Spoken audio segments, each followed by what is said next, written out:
Hello दोस्तों, कैसे हो आप सब लोग। मैं आपके पास एक बार फिर आ गया हूँ एक नया वीडियो लेकर। ये वीडियो शुरू करने से पहले आप सभी का बहुत बहुत थैंक यू कि आपने मेरे पहले वीडियो को इतना ओवरवेलमिंग रिस्पांस दिया। आप सभी का बहुत थैंक यू। काफ़ी लोगों ने इसको देखा, सराहा, काफ़ी सारे फीडबैक्स आए, काफ़ी सारे कमेंट्स आए। तो दोस्तों thank you very much for that. आप सभी के कमेंट्स मैं पढ़ता हूँ और उसके ऊपर इम्प्लीमेंट करने की भी कोशिश करता हूँ कि कहाँ से इस मेरे वीडियो को और बेहतर बनाया जा सके। ये एक सीखने का प्रोसेस है जो बिल्कुल मैं हमेशा सीखता रहूँगा और अपने वीडियोस को मैं अच्छे से अच्छा बनाने की कोशिश करता रहूँगा। तो आगे भी आप इसी तरह मुझको सपोर्ट करते रहें। आज का वीडियो है दोस्तों इस टॉपिक पर कि how to master your mind. हम अपने माइंड को कैसे मास्टर कर सकते हैं। तो इसको लेकर मैं आपको 5 चीज़ें बताऊंगा कि 5 ways to master your mind. ठीक है। तो ब्रूसली ने एक बार कहा था कि as you think so shall you become. आप जैसे सोचते हो आप वैसे होते हो। तो ये वर्ड्स जो है ये हाईलाइट करता है अपने थॉट्स के बारे में कि हमारी ज़िंदगी में हमारे थॉट्स, हमारी सोच कितने मायने रखती है।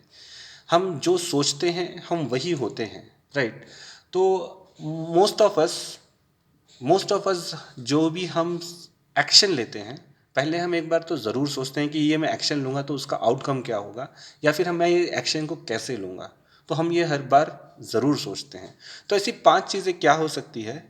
तो पहली चीज़ है surround yourself with positivity. जी हाँ, आप अपने आसपास के माहौल को पॉजिटिव रखिए।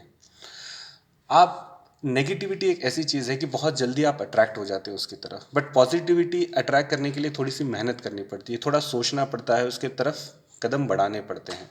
फॉर एग्जांपल, अगर आप एस्पायरिंग स्टूडेंट है, आप एग्ज़ाम में कुछ पास होने के लिए ट्राई कर रहे हैं, अच्छे नंबर्स लाने के लिए, पास होने के लिए ट्राई कर रहे हैं, तो अगर आप देखेंगे कि आपके आसपास अगर लोग वैसे ही ये जो नेगेटिव है कि यार ये एग्ज़ाम तो बहुत टफ होते हैं, ये पास नहीं हो पाते हैं, या फिर ये हो नहीं पाएगा, देन आपके दिमाग में भी वही नेगेटिविटी चलते रहती है। तो आपको चाहिए कि आप ऐसे लोगों से सराउंड हो जहाँ पे आपको पॉजिटिविटी मिले।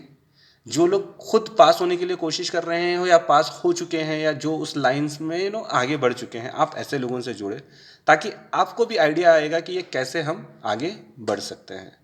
दूसरा है यूज़ अफर्मेशन। जी हाँ, अफर्मेशन का मीनिंग होता है कि अपने माइंड को हमेशा एक मैसेज देते रहें कि हाँ ये चीज़ ऐसी हो रही है, मैंने जैसा सोचा था ऐसा हो रहा है या नहीं हो रहा है। या कभी कभी ऐसा होता है कि बाहर चीज़ें बहुत ख़राब होती है, लेकिन हम अपने माइंड को एक अफर्मेशन दे सकते हैं उसको कंफ्यूज करके।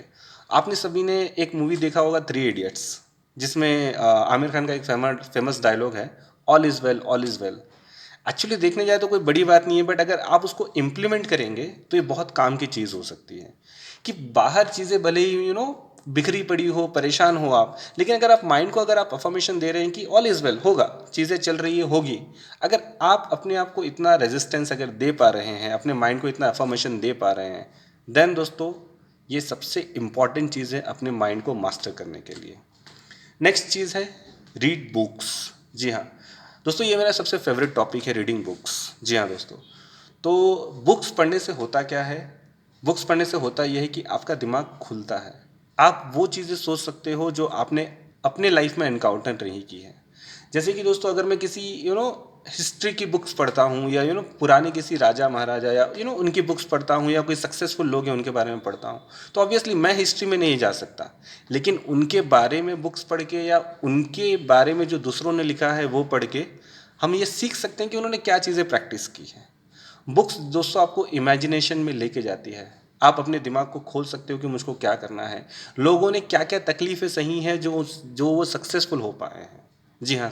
तो दोस्तों रीडिंग बुक्स के ऊपर एक डिफरेंट मैं एक सेगमेंट शुरू करूँगा होपफुली, कि रीड बुक्स रीड करने से फ़ायदा क्या होता है। बट दोस्तों अपने माइंड को मास्टर करने के लिए I would say reading books is the most important things.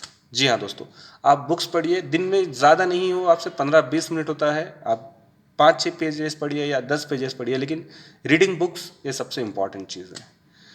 Number 4 आपका हो गया लिसन टू योर बॉडी। जी हाँ दोस्तों, आपकी बॉडी आपके माइंड से अलग नहीं है। ठीक है, अगर आपकी बॉडी परेशान है तो ऑब्वियसली आपका माइंड डिस्टर्ब होगा, और अगर आपका माइंड डिस्टर्ब है तो ऑब्वियसली आपकी बॉडी परेशान होगी। तो आपकी बॉडी अगर कुछ सिग्नल दे रही है कि वो परेशान है, तो आपके माइंड चाह के भी आपका माइंड फोकस नहीं कर पाएगा कहीं पे। तो आपको चाहिए कि आपकी जो बॉडी सिग्नल दे रही है आप उसको समझें, फॉर एग्जांपल अगर हो सकता है कि मैं सुबह में उठाऊँ और मेरी बॉडी 100% एनर्जेटिक नहीं है, तो उसके पीछे कई कारण हो सकते हैं, जैसे कि मेरी नींद पूरी नहीं हो, या फिर कोई टेंशन हो, या कोई और बीमारी हो जो मुझको परेशान कर रही है। और अगर मैं उसको इग्नोर करता रहूँगा, देन दोस्तों मेरा फोकस तो कहीं पे लगना ही नहीं है, ना मैं अपने काम पे फोकस कर पाऊंगा, ना अपनी क्रिएटिविटी के ऊपर फोकस कर पाऊंगा।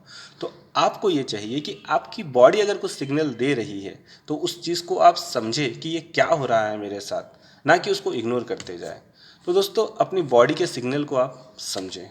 और दोस्तों लास्ट है, डोंट सप्रेस योर इमोशंस। जी हाँ, number 5, don't suppress your emotions, मतलब अपने इमोशंस को बाहर आने दें आप।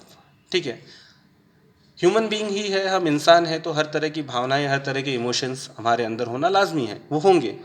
तो बट इम्पॉर्टेंट ये है कि उसको हम कैसे बाहर लेके आते हैं।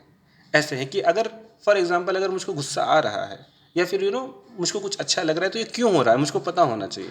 बस ऐसे ही रैंडमली मुझे गुस्सा आ रहा है, मैं इरिटेट हो रहा हूँ, बट मैं समझ नहीं पा रहा हूँ उसके पीछे का रीज़न, तो फिर दोस्तों ये काम की चीज़ नहीं है।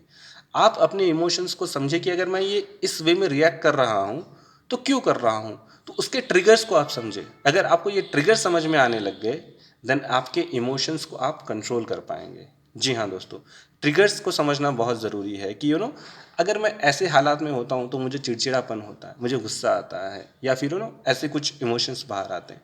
तो अगर आप अपने ट्रिगर्स को अगर आप सॉल्व कर लेंगे या उसको समझ लेंगे, देन आपका प्रॉब्लम सॉल्व हो जाएगा दोस्तों। तो इमोशंस को कंट्रोल करना, या कंट्रोल नहीं कहूँगा मैं, इमोशंस को बाहर आने देना सही तरीके से, ये बहुत इंपॉर्टेंट है। तो दोस्तों ये 5 तरीके थे जिससे आप अपने माइंड को आप मास्टर कर सकते हैं। जी हाँ दोस्तों। अच्छा, आप अभी भी मेरे साथ बने हुए हैं, तो दोस्तों फिर बोनस तो बनता है। तो ये रहा आपका बोनस आज का, नंबर 6, कि गिव योर सेल्फ टाइम। जी हाँ, किसी भी चीज़ के लिए अपने आप को टाइम दीजिए दोस्तों।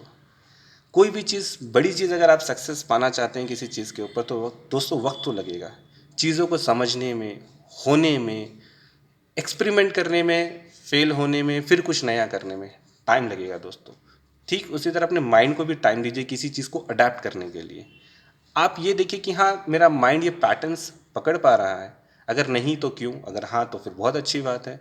तो अपने माइंड को भी टाइम दीजिए किसी चीज़ को अडाप्ट करने के लिए, अपने बॉडी को भी टाइम दीजिए किसी चीज़ को अडाप्ट करने के लिए। बट हाँ, इम्पॉर्टेंट ये है कि क्या रोज़ आप एक कदम उस तरफ बढ़ा रहे हैं। अगर हाँ, अगर आप बढ़ा रहे हैं तो बहुत अच्छी बात है। तो दोस्तों ये 5 या यूँ कहिए 6 तरीके थे कि आप अपने माइंड को कैसे मास्टर कर सकते हैं। तो अगर मैं कुछ मिस कर रहा हूँ तो बिल्कुल आपकी तरफ से कुछ सजेशंस है तो बिल्कुल बताइए, मैं बिल्कुल कमेंट्स में पढ़ूंगा और उसके ऊपर हम डिस्कशन करेंगे। थैंक यू वेरी मच दोस्तों, मेरे साथ बने रहने के लिए। Have a great time.